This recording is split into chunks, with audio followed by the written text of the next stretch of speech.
When you get to that sort of weight and that sort of power, it doesn't take much. We're not talking head guards and Joe Weller weight. We're talking big guys now. So a few days ago, I was just sat on Twitter, just scrolling through as you do, and I came across a tweet that I think True Geordie put out, and it was basically a clip from the Mayweather gym or the Mayweather YouTube channel, which is where KSI is training, and it's a knockdown of a pro fighter. I was a little surprised when I saw this footage because I didn't think KSI would really want any of this being released. He said in the last one, or about the last one, that he essentially released too much information and they didn't know how Logan was going to come out, and in those first 2 rounds it wasn't pretty in any way, shape or form, and they had to almost think on the feet because obviously having not seen Logan, you've not got much to go off. I've released information, whilst it may scare some people, I'm not sure it's particularly going to have that effect. If anything, it's just 4 punches what gives people clues, or gives Logan and his team clues on ways to win. Now later on, he did say that he put down FaZe Sensei, said that he knocked him down, but I'll be honest, the knocking down a pro boxer is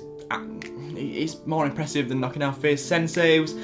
His hands are average. Now I don't mean that in any negative way or offensive ways.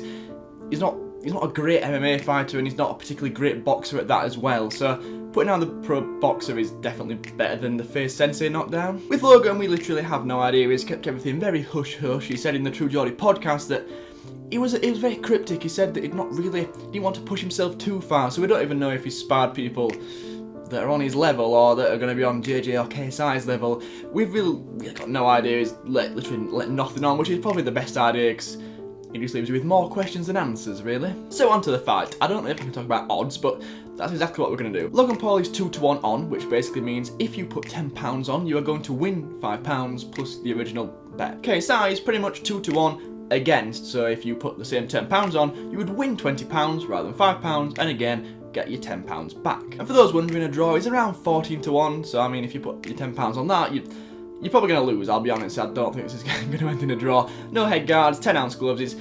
I don't think we're getting the full 18 minutes, I'll be honest. So to the fight, the important things. Now, I mean, yeah, I can say what everybody else has said and said. If it goes short rounds, Logan's going to win. If it goes long rounds, then KSI's going to win. I mean, that's very self-explanatory and very simple. I don't think it takes really an ounce of boxing knowledge to really come to that conclusion. I mean, just look at Logan. He's genetically gifted, like, beyond levels. He looks ridiculous. He looks like, at that height, I think he's 6'2", he looks like he weighs 16, 17 stone. He doesn't look like he would ever get close to 14.5 stone or 90 kg. It's around that figure anyway. He looks massive. Now, that's not to say that KSI's not in shape. That's not to say that he looks strong and big as well. But we're comparing a genetically gifted athlete to a man who was bulked up and looks incredible compared to what he used to. He's in very good shape, KSI. He looks lean, he looks mean, he looks ready. But we're comparing 2 different things. This is someone who is genetically gifted.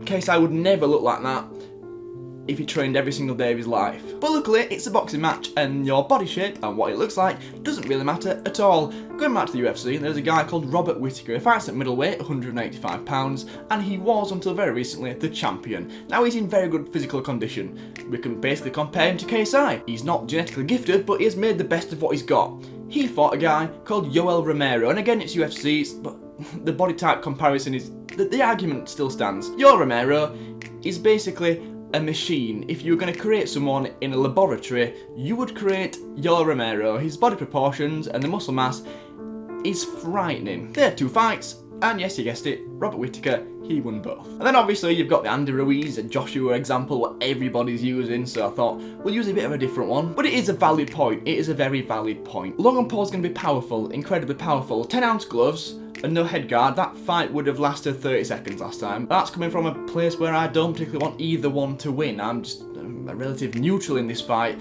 I just want to see a good one where both fighters perform to the best ability and may the best man win. One thing that can't be denied is that muscle mass gasses you out. It's just science, really. That amount of muscle mass requires more oxygen. More oxygen, you get tired quicker.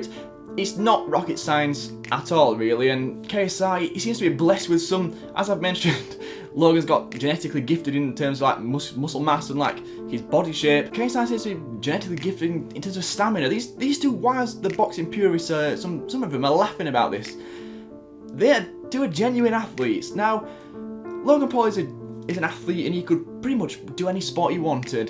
KSI's stamina, which is something obviously you can't see, that's quite incredible as well. Are nerves going to play a part? Possibly. It's in enemy territory for KSI. Last time he was at Manchester, in the Manchester Arena. This time we're in LA, in the Staples Centre. As far as coaches go, this is something I want to talk about. As far as the coaching team behind it, Logan seems to be training in his house, basically. A very nice house, but in his house nevertheless. Whilst JJ's been in Las Vegas with the Mayweather gym for the past 4 weeks. That really does, I can't get it out of my head that one has been trained by Shannon Briggs, who is a fantastic heavyweight, twice champion of the world, 33 first round knockouts if I'm correct in my information. I have a feeling both fighters are going to represent their camps and they're going to be very similar to how their coaches actually fought. Shannon Briggs, a knockout artist. Floyd Mayweather in the Mayweather gym develops defensive boxers who win world championships.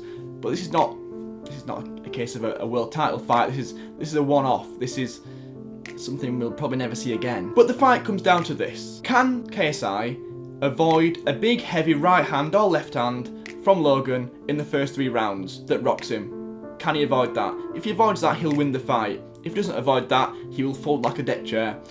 That is literally what will happen. 10-ounce gloves, that much power.